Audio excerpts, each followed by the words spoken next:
जिस विषय को आज हम अध्ययन के रूप में लेंगे वे विषय है मूल अधिकार।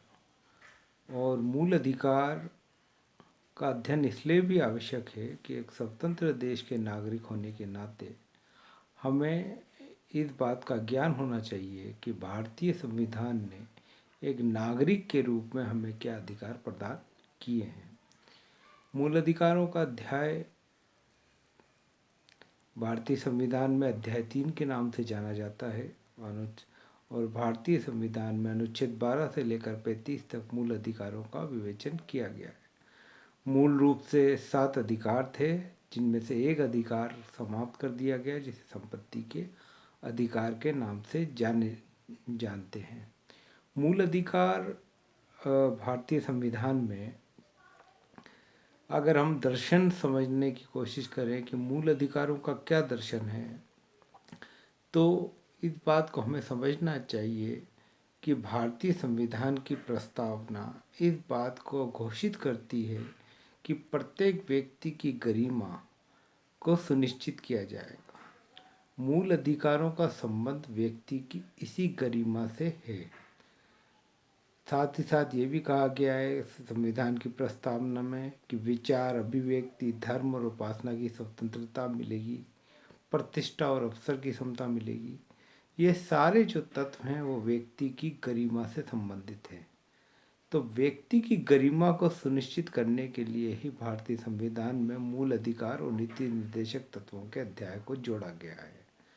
इसमें हम इस बात को अच्छी तरह जानते हैं कि मूल अधिकार का जो अध्याय है वह कानूनी रूप से बाध्यकारी है, जबकि नीति निर्देशक तत्व को हम न्यायालय द्वारा वाद योग्य नहीं मानते हैं। न्यायालय द्वारा वाद योग्य नहीं माना जाता है। तो इस रूप में अगर हम देखें तो मूल अधिकार और नीति निर्देशक तत्व व्यक्ति की गरिमा को सुनिश्चित करने का एक महत्वपूर्ण साधन है। इस रूप में देखा जाए तो भारतीय संविधान एक संतुलन कायम करता है कि व्यक्ति की गरिमा तथा राष्ट्र की एकता, अखंडता और बंधुता दोनों के मध्य एक संतुलन कायम किया जाए। वरना कई बार ऐसा हो सकता है कि व्यक्ति की गरिमा पर बहुत ज़्यादा अगर हम महत्व देते हैं तो राष्ट्र की एकता और अखंडता पर खतरा पैदा होता है। वहीं दूसरी ओर यदि राष्ट्र की एकता और अखंडता के दर्शन पर हम ज़्यादा महत्व देते हैं तो व्यक्ति की गरिमा पर प्रतिकूल प्रभाव पड़ता है। भारतीय संविधान में इस तथ्य का ध्यान रखा गया है कि व्यक्ति की गरिमा और राष्ट्र की एकता, अखंडता के मध्य एक संतुलन कायम हो, यानी व्यक्ति, व्यष्टि और समष्टि के मध्य एक ऐसा संतुलन कायम हो कि व्यक्ति की गरिमा भी सुनिश्चित हो तो तथा राष्ट्र की एकता, अखंडता भी सुनिश्चित की जा सके। यही वजह है कि मूल अधिकारों के अध्याय के साथ साथ भारतीय संविधान में आपातकालीन प्रावधानों का भी उल्लेख है, जिसमें संकट के समय में यदि राज्य पर कोई संकट आता है तो मूल अधिकारों को समाप्त किया जा सकता है। तो इस तथ्य को हमें ये समझना चाहिए कि व्यक्ति की गरिमा और राष्ट्र की एकता, अखंडता दोनों के मध्य एक सुंदर समन्वय करने का प्रयास भारतीय संविधान द्वारा किया गया है। मैं आपको अब अगर हम परिभाषा के रूप में लें तो मूल अधिकार वह अधिकार हैं जो व्यक्ति की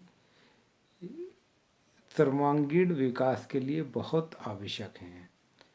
यानी मूल अधिकार व्यक्ति के सर्वांगीण विकास के लिए आवश्यक हैं। लगभग दुनिया के सभी लोकतांत्रिक देशों में व्यक्ति को, अपने नागरिकों को मूल अधिकार दिए गए हैं। भारतीय संविधान में भी नागरिकों के लिए मूल अधिकार की व्यवस्था है। कुछ मूल अधिकार ऐसे भी हैं जो नागरिक और गैर नागरिक यानी भारत क्षेत्र में अगर कोई निवास कर रहा है उस पर भी लागू होंगे। तो मूल अधिकारों का दायरा भारतीय संविधान में व्यापक है। तीसरा, मूल अधिकार देश की संवैधानिक विधि में स्थान मिलता है, यानी देश के संविधान में स्थान दिया जाता है और इसकी संवैधानिक गारंटियों को सुनिश्चित भी किया जाता है ताकि ये बात भी सुनिश्चित रहे कि सामान्य परिस्थितियों में इन मूल अधिकारों का उल्लंघन कोई भी संस्था या राज्य द्वारा नहीं किया जा सकता। तो मूल अधिकार एक ऐसा दायरा बन जाते हैं जिसमें सामान्य परिस्थितियों में राज्य और या उसके द्वारा स्थापित कोई संस्था हस्तक्षेप नहीं कर सकती। ये व्यक्ति का अपना सर्वांगीण विकास का हेतु माना गया है। तो भारतीय संविधान में इसी आधार पर 6 मूल रूप से 7 अधिकारों की व्यवस्था की गई थी, जिसे घटाकर बाद में 6 अधिकार ही रह गए। संपत्ति के अधिकार को बाद में समाप्त कर दिया गया। तो इस रूप में मूल अधिकार का अध्ययन किया जाना बहुत ज़्यादा ज़रूरी है कि एक चेतनशील नागरिक होने के नाते मूल अधिकारों का अध्ययन हमारे सिर्फ एक राजनीति विज्ञान के विषय के लिए ही नहीं, बल्कि एक स्वतंत्र देश के स्वतंत्र नागरिक होने के नाते भी हमें उसका ज्ञान होना चाहिए। तो मूल अधिकार वे अधिकार हैं जिन्हें देश की संवैधानिक विधि में स्थान मिलता है। तो भारत में भी भाग 3 अनुच्छेद 12 से लेकर अनुच्छेद 35 तक मूल अधिकारों का उल्लेख किया गया है। और मूल अधिकारों का उल्लेख करने से पहले जिन अधिकारों के हमने बात की है वह सामान्यतः मूल अधिकारों के संदर्भ में ये बात मानी जाती है कि मूल अधिकार जितने भी मूल अधिकार हैं वो राज्य के विरुद्ध अधिकार माने गए हैं। परंतु राज्य क्या है? राज्य हम जानते हैं राजनीति विज्ञान के विद्यार्थी होने के नाते कि राज्य एक अमूर्त संस्था है। तो अमूर्त संस्था होने के नाते राज्य हम किसे मानेंगे, यानी व्यक्ति को ये अधिकार किसके खिलाफ हासिल है। इस रूप में भारतीय संविधान का अनुच्छेद 12 मूल अधिकारों की व्याख्या करता है कि राज्य किसे माना गया है। अनुच्छेद 12 में लिखा गया है कि इस भाग में प्रदत्त सभी अधिकार राज्य की परिभाषा के अंतर्गत जो संस्थाएं आएंगी वह है केंद्र की सरकार, देश की संसद, राज्य के सरकार, राज्य का विधानमंडल, स्थानीय प्राधिकारी और अन्य प्राधिकारी, यानी ये राज्य की परिभाषा में आएंगे। व्यक्ति को जो मूल अधिकार प्राप्त हैं इन्हीं के विरुद्ध अधिकार प्राप्त हैं, यानी जिसमें देश की भारत की सरकार आएगी, भारत का संसद आएगी, राज्यों की सरकारें आएंगी, राज्यों के विधानमंडल आएंगे, स्थानीय प्राधिकारी और अन्य प्राधिकारी, यानी जो भी भारत सरकार या कोई भी संस्था है सरकारी, वह मूल अधिकार के दायरे के अंतर्गत राज्य के तौर पर ही गिनी जाएगी और व्यक्ति को उन सबों से विरुद्ध अपने अधिकारों की रक्षा करने का अधिकार होगा। अनुच्छेद 13 में ये बात कही गई है कि राज्य कोई ऐसी विधि नहीं बनाएगा जो इस भाग में प्रदत्त किसी अधिकारों को छीनती है या न्यून करती है, और ऐसी कोई भी विधि उल्लंघन की मात्रा तक शून्य होगी। इसका अर्थ ये है कि राज्य कोई भी ऐसी विधि नहीं बनाएगा जो इस भाग में प्रदत्त यानी मूल अधिकारों में प्रदत्त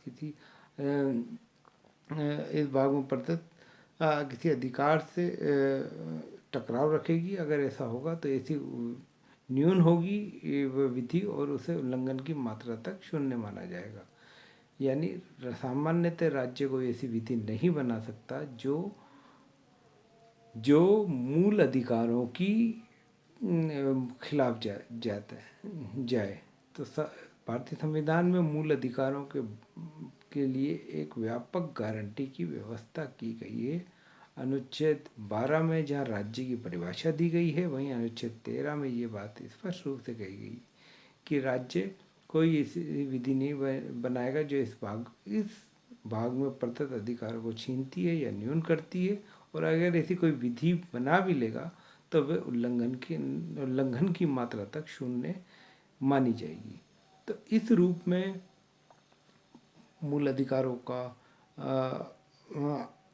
आरंभ होता है। भारतीय संविधान में मूल रूप से हम जानते ही हैं कि 7 अधिकार थे जिसे घटा के 6 कर दिया गया। आज जो 6 अधिकार विद्यमान हैं, जिसमें सबसे पहला अधिकार है समानता का अधिकार, दूसरा फिर है स्वतंत्रता का अधिकार, फिर शोषण के विरुद्ध अधिकार, धार्मिक स्वतंत्रता का अधिकार, शिक्षा और संस्कृति का अधिकार, और सात आखिर में है संवैधानिक उपचारों का अधिकार। तो ये अधिकार मूल रूप से भारतीय संविधान में 6 अधिकार दिए गए हैं और इन्हीं 6 अधिकारों पर हमारे लोकतंत्र की नींव टिकी हुई है।